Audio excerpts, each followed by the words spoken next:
প্রিয় শিক্ষার্থীবৃন্দ, এখন আমরা আলোচনা করব দ্বাদশ শ্রেণীর সমাজবিজ্ঞান দ্বিতীয় পত্র থেকে।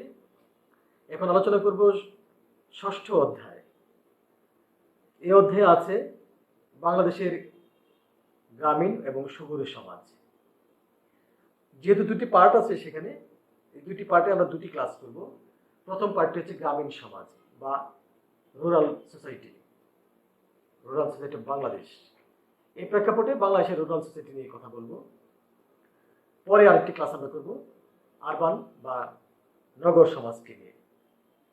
বাংলাদেশ আসলে মূলত একটি গ্রাম। বাংলাদেশ এমন একটি গ্রাম যে গ্রামে থোকা থোকা নগর গড়ে উঠেছে। শহরের সংস্কৃতি সেখানে ব্যাপকভাবে প্রভাব ফেলতে পারেনি। এখনো শহরগুলোতে গ্রামের প্রভাবটাই বেশি রয়ে গেছে। তারপরেও ভৌগোলিক দিক থেকে বা সমাজতান্ত্রিক দিক থেকে দুটি পার্টে আমরা গ্রাম এবং শহরকে চিন্তা করতে পারি। বাংলাদেশের গ্রামগুলো যে আবহমান কাল ধরে যেরকম একটি তোমার চিত্র নিয়ে আছে, যে চিত্রটা বাংলাদেশের গ্রাম বলতে যে আমাদের চোখের সামনে কি ভেসে উঠে সুন্দর একটি নদী, ছোট একটি নদী, মাঝারি একটি নদী চলে গেছে, নদীর দুই পারে প্রান্তরের পর প্রান্তর, তারপরে প্রান্তরের উপরে আবার একটি গ্রামে বাঁশঝাড়ের নিচ দিয়ে পথ, সেই পথ গিয়ে কোনো হয়তো খড়ের ঘরের পাশ দিয়ে, খড়ের গাদার পাশ দিয়ে একটি গা ঘেঁষাঘেঁষি করে গ্রামীণ বাড়ি ঘরের উপর দিয়ে বা পাশ দিয়ে বা তাদের উঠোনকে টাচ করে চলে গেছে বহুদূর। এরকম দৃশ্য আমাদের চোখের সামনে আসে। আমাদের চোখের সামনে আসে চৈত্রের বাতাসে থরথর করে কাঁপতেছে বটের পাতা, ঝিলমিল করতেছে রোদ, এবং সেখানে কোনো একটা ফিঙ্গে পাখি হয়তো তার ছোট্ট বাসাটিতে দুটো ডিম নিয়ে সেখানে তা দিচ্ছে। সেখানে একটি ভুবন চিল উড়ে এসে আক্রমণ করলো, আর ওই পাখিগুলো কাকের পিছনে লেগে গেল বা চিলের পিছনে লেগে গেল। এই তো বাংলাদেশের গ্রাম। নদী থাকবে, মেয়েরা সেই নদী পারে মানে কলসি নিয়ে যাচ্ছে, জল নিয়ে যাচ্ছে, বাচ্চারা গোসল করছে, সেখানে মাছ ধরছে, গামছা পাতিয়া তারা ছোট মাছ ধরে, রবীন্দ্রনাথ ঠাকুর বলেছেন। তো সেখানে এরকম গ্রামীণ প্রেক্ষাপট আমাদের চোখের সামনে আসে। ধান কাটা মাঠ, কিষানের বউরা সেই ধান, কিষানরা ধান কেটে নিয়ে আসবে, সে ধান এনে একটি পরিষ্কার জায়গাতে তারা সে ধান কি বলে যে সেটাকে প্রক্রিয়াজাত করবে। কিষানের বউরা সারাদিন ধানের খড়কুটো উড়িয়ে তারা সেই ধানের মানে যত্ন করে সেগুলোকে উপযোগী করবে বিক্রির বা খাওয়ার। এই যে একটা বিষয়, হেমন্তের মাঠ ভরা থাকবে, ঝিনঝিন ঝিনঝিন করে ধানের শব্দ ভেসে উঠবে। সেখানে পৌষ মাস আসবে, সেই পৌষ মাসে কেমন নিঝুম হয়ে তোমার কুয়াশা পড়ে থাকবে, মাঘের ভীষণ শীত পড়বে, থরথর করে জ্যোৎস্না কাঁপবে সারা রাত। এরকম অসংখ্য কাব্যিক কল্পনা আমরা গ্রাম নিয়ে করতে পারি। আমরা করতে পারি বৈশাখী ঝড়ের সব শব্দে সব উড়িয়ে টুড়িয়ে ভেঙে চলে আসবে বৈশাখী ঝড়। আসবে জ্যৈষ্ঠ মাস, ফল পেকে গাছ রসালো সুগন্ধে ভরে থাকবে চারদিক, আম কাঁঠাল ভিনভিন করবে কালো নীলচে মাছি। আসবে ঝড়ো ঝড়ো বৃষ্টির দিন, কদম ফুল ফুটবে, কেয়া ফুল ফুটবে, কাঁচা জলে রঙিন পুঁটি মাছ লালচে পিঠ দেখে ঝাঁকঝাঁক করে চলে যাবে। এরকম অসংখ্য আমরা বাংলাদেশের গ্রামীণ প্রেক্ষাপটের কথা চিন্তা করতে পারি, এবং এটাই সত্যি বাঁশঝাড়ের নিচে কানাকোকা ডুব ডুব করে ডাকবে সারাদিন। এটাই সত্যি যে কোনো শালক বিলে সারা রাত ডাহুক ডাকতে ডাকতে তার মানে রাত কাটিয়ে দিবে। এটাই সত্যি যে পানকৌড়ি পাখি একটি জলে ডুব দিয়ে উঠে আবার একটি ডুব দিয়ে মাছ ধরে নিয়ে যাবে। ইট ইজ বাংলাদেশের গ্রাম। সংক্ষেতের ভিতরে দাঁড়ার সাপ ঘুরে বেড়াবে, গুকরা সাপ ঘুরে বেড়াবে।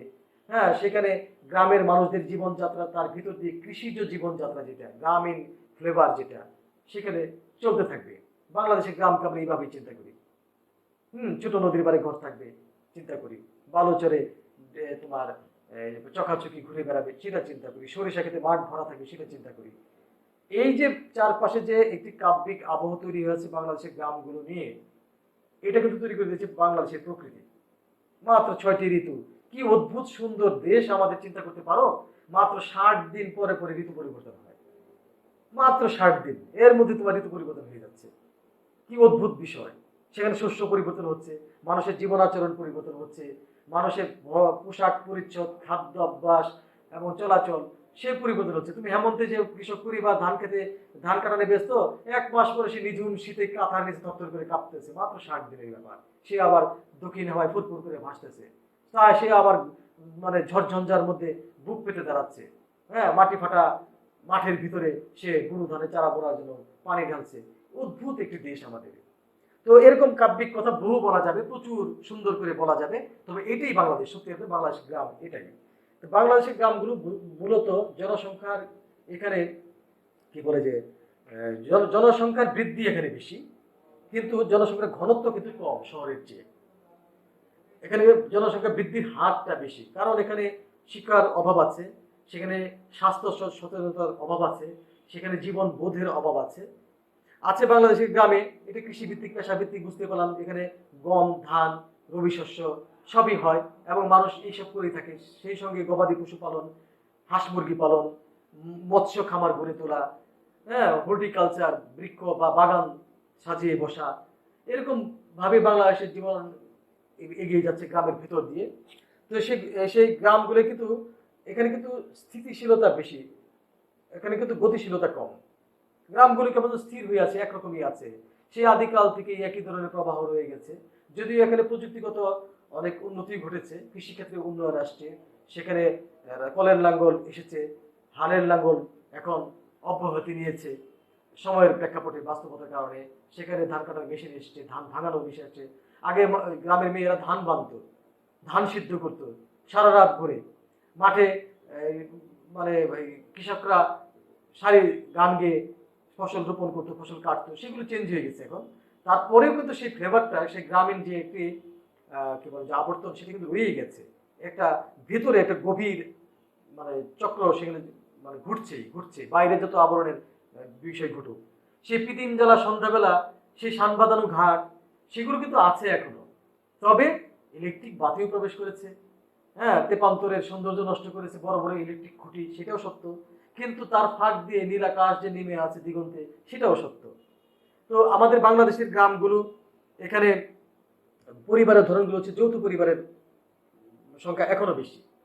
যদিও একক পরিবার বা নিউক্লিয়ার ফ্যামিলিও গ্রামে ঢুকে গেছে, ঠিক আছে, কিন্তু খুব কম মাত্রায়। যৌথ পরিবারের প্রভাবটা এখানে বেশি রয়ে গেছে এখনো। যদি বৃহত্তর যে যৌথ পরিবারগুলো ছিল, দাদা দাদি নিয়ে যেরকম ছিল, তার চেয়ে কমে কমে গেছে। তারপরেও বাবা চাচা একসাথে দাদা দাদি এখনো বাস করে, যৌথ পরিবারের গুরুত্ব এখানে আছে। আর গ্রামের আত্মীয়তার বন্ধনগুলো খুব দৃঢ়, অদ্ভুত সব আত্মীয়তা বন্ধন এই গ্রামের ভিতরে মানুষের মধ্যে আছে। কিনশিপ, রক্তগত রক্ত সম্পর্কিত, সেটা তো আছেই। আছে তোমার বৈবাহিক সম্পর্ক আছে, অদ্ভুত এক বিষয় আছে, ধর্ম সম্পর্কিত এক ভাই, অদ্ভুত এক সম্পর্ক আছে, যে দূর কোনো গ্রামে কারোর সাথে দেখা হয়েছিল, সেখানে একটা মামু খালা বা ভাই বোন বা এরকম একটা সম্পর্ক তৈরি হয়ে গেছে। সেই সম্পর্কের ধারাবাহিকতা বংশ পরম্পরায় চলেই যাচ্ছে। এরকম অদ্ভুত একটি ব্যাপার কিন্তু গ্রামের কিনশিপের মধ্যে রয়ে গেছে। আছে সরলতা, মানুষ গ্রামে এখনো অনেক মানে জটিলতা, রাজনৈতিক দুষ্টামি, তারপরে মামলা ফেসাদ ঝামেলা, এগুলো গ্রামের মানুষের মধ্যে এক ধরনের চর্চার ভিতরে ঢুকে গেছে। তারপরে কিন্তু গ্রামের মানুষ এখনো অনেক সরল, বেশিরভাগ মানুষই সরল। কিছু সংখ্যক মানুষ বিভিন্ন স্বার্থ উদ্ধারের জন্য গ্রামীণ সমাজের প্রেক্ষাপটকে নষ্ট করেছে। আরেকটি মৌলিক বিষয় তোমাদের প্রথমে বলে রাখি, গ্রাম শহরে কিন্তু প্রশাসনিক কাঠামোর একটি বড় ধরনের বিষয় রয়ে গেছে, তফাৎ রয়ে গেছে। যেমন গ্রামগুলোতে হচ্ছে তোমার ইউনিয়ন, এখন গ্রামীণ পৌরসভারও সেখানে সংযোজন হয়েছে, কিন্তু শহরে কিন্তু মহল্লা, শহরের মহল্লা কিন্তু কাউন্সিলর হয়, আর গ্রামীণ ইউনিয়ন পরিষদে কিন্তু মেম্বার হয়, চেয়ারম্যান হয়। এটা কিন্তু গ্রামীণ ক্ষমতা কাঠামোকে এইভাবে ডিভিশন করে রাখা হয়েছে। গ্রামীণ ক্ষমতা কাঠামো কিন্তু মেম্বার চেয়ারম্যান বা জনপ্রতিনিধিত্বশীলতা যেগুলো আছে, সেগুলো মানুষের সরাসরি ঘটে, কিন্তু খুবই ইসের ব্যাপারে কি বলে বিচার আচার, গ্রামীণ সালিশ দরবার টরবার, এগুলো কিন্তু গ্রামের মানুষ সাধারণত মিটিয়ে ফেলে, কেস মামলা বা কোর্ট কাছারিতে কম যাওয়ার চেষ্টা করে, যদিও সেখানে অনেক পলিটিক্যাল বা রাজনৈতিক দুষ্টামি শুরু হয়েছে। ভূমিসত্ত্বের দিক দিয়ে গ্রামীণ পরিবারগুলো তোমার চাষি, এখনো ধনী চাষি আছে, বর্গা চাষি আছে, দিনমজুর আছে, তোমার গ্রামীণ যে কি বলে পা ফাটা কৃষক যারা আছে, দিনমজুর বা এটা কি বলে রাখাল আছে, যে বছর ব্যাপী যারা থাকে, এরকম ধরন কিন্তু আছে, যেটা শহরে কিন্তু চাকরিজীবীদের বিষয় চলে গেছে। সেখানে পিয়ন, চাকরিজীবী বা অফিসার, উচ্চ পদস্থ নিম্ন পদস্থ এরকম থাকে। গ্রামে কিন্তু বিচার আচার বা এই বিষয়গুলো কিন্তু মেম্বার চেয়ারম্যানদের এইভাবে ঘটে থাকে। আরেকটা হচ্ছে গ্রামীণ বিবাহ পদ্ধতিতে এখনো সেখানে কিন্তু গ্রামের যে মানুষের মধ্যে কিন্তু বহু বিবাহের একটি প্রচলন এখনো রয়ে গেছে, যদি কমে গেছে, অনেক কমে গেছে, কিন্তু একটি বহু বিবাহের প্রচলন সেখানে রয়ে গেছে। এবং গ্রামীণ সমাজটা অবশ্যই, বাংলাদেশের গ্রামীণ সমাজটা পুরুষতান্ত্রিক, সেখানে পিতা বা পুরুষ হচ্ছে বাড়ির কর্তা এবং তার ইচ্ছা মতোই সেগুলো তোমার ঘটে থাকে। আর গ্রামীণ সমাজগুলোতে তোমার যে কুন্দল, দলাদলি, এই বিষয়গুলো আছে। কুন্দলগুলো কিন্তু এখনো পর্যন্ত সেই আদিম ধরনের আছে। মারামারি, কাটাকাটি, হিংসা বিদ্বেষ কিন্তু এখন শারীরিক পর্যায়ে আক্রমণ বা ব্যক্তিগত পর্যায়ে আক্রমণের জায়গা আছে। শহরের মতো জটিল কুটিল বা সেখানে হোয়াইট কলার ক্রিমিনাল কিন্তু গ্রামে নেই। শহরে কিন্তু হোয়াইট কলার ক্রিমিনাল আছে, অত্যন্ত ভদ্রলোক, দুর্নীতি করেন বা একজনকে আরেকজন ফাঁসিয়ে দেয় মামলায়, এগুলো শহরে আছে। কিন্তু গ্রামে কিন্তু এই বিষয়গুলো, দুষ্টামিগুলো ঢুকেছে, কিন্তু তারপরে মানুষের মধ্যে কিন্তু সংঘাতগুলো, ধরনগুলো একেবারে ব্যক্তিগত পর্যায়ে। গ্রামীণ কাঠামোতে আরেকটা বিষয় আছে বিয়ে, এবং সেখানে যৌতুকের প্রভাব আছে। এখন পর্যন্ত গ্রামের মানুষজন এটা মনে করে থাকে যে সংসারে একটি ছেলে একটি মেয়ের চেয়ে বেশি গুরুত্বপূর্ণ। কোনো একটা পরিবার যে মেয়ের সংখ্যা বেশি থাকে, সেই পরিবারগুলো কিন্তু শঙ্কিত থাকে। আর যেসব পরিবারের ছেলের সংখ্যা বেশি, তারা বেশি একটু মানে উৎফুল্ল থাকে যে আমাদের বংশ পরম্পরায় আমরা অনেক পাওয়ার এখানে ক্রিয়েট করতে পারবো। এরকম হচ্ছে গ্রামীণ সমাজের ধরন। গ্রামের চিকিৎসা ব্যবস্থাতে তোমার এখন পর্যন্ত সেই বাতাস লাগা, সাপ, ভূত, প্রেত বা তাবিজ, কবচ, কবিরাজের ওষুধ, এগুলো আছে যেগুলো শহরের মানুষের মধ্যে খুবই কমে গেছে। তারপরেও এখন বাংলাদেশের গ্রামীণ সমাজে ব্যাপক পরিবর্তন ঘটতেছে খুব দ্রুত। এখানে নগরায়ন হচ্ছে, শিল্পায়ন হচ্ছে, এখানে বিদ্যুতায়ন হচ্ছে, এবং চিকিৎসা ব্যবস্থা কিন্তু গ্রামীণ পর্যায়ে প্রচুর ক্লিনিক, হাসপাতাল গড়ে উঠতেছে, যেখানে হচ্ছে কবিরাজি বা ওই ধরনের কি বলে যে হাতুড়ে ডাক্তার বা হাতুড়ে যে চিকিৎসা ব্যবস্থা একটা ট্রেডিশনালি চলে আসছিল হাজার বছর ধরে, গ্রামে সেগুলো কমে গেছে। আর মানুষের মধ্যে ধর্মবিশ্বাসের, গ্রামীণ ধর্মবিশ্বাসের মধ্যে মসজিদ মাদ্রাসা ভিত্তিক যে শিক্ষা ব্যবস্থা আছে, সেখানে কিন্তু মানুষের মধ্যে সেই সচেতনতা এখন বৃদ্ধি পেয়েছে। আগের দিনের সেই ধর্মীয় ধর্মান্ধতা বা ধর্মপ্রেতাদের বা ধর্মীয় লোকদের কথা ব্লাইন্ড এখন আর মানুষ বিশ্বাস করে না, অন্ধভাবে বিশ্বাস করতে চায় না। সেখানে একদমই সচেতনতা বোধ চলে এসছে। আমাদের গ্রামগুলোতে সরকারি প্রণোদনা আছে, আমাদের রুরাল ডেভেলপমেন্টের যে সরকারি প্রজেক্টগুলো আছে, তারপরে এনজিও, প্রচুর এনজিও গ্রামের স্বনির্ভরতার ক্ষেত্রে কাজ করে থাকে। সেখানে নারীদের ক্ষমতায়ন, নারীদের উন্নয়ন, এগুলো কিন্তু গ্রামে ঘটে যাচ্ছে। সেই সঙ্গে পুরুষদের সচেতনতা বৃদ্ধি পেয়েছে, এবং নারী পুরুষ একত্রিত হয়ে এখন গ্রামের সমস্ত কাজকর্ম কিন্তু একসাথে করছে।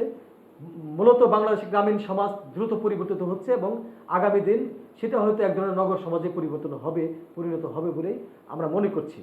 তো গ্রাম সমাজ সম্বন্ধে তোমরা এইটুকু ধারণা রাখো, আর বইতে যে লেখাগুলো আছে বা সিলেবাসে যে বিষয়গুলো আছে এইটুকু পড়ো। আমার মনে হয় যে এটা খুব জটিল কঠিন বিষয় না, তোমরা খুব সহজে আয়ত্ত করতে পারবে আর ভালোভাবে লিখতে পারবে, পরীক্ষাতে ভালো নাম্বার পাবে। আমরা পরবর্তী ক্লাসে আরবান সোসাইটি বা নগর সমাজ নিয়ে আলোচনা করব। ধন্যবাদ, সবাই ভালো থাকো।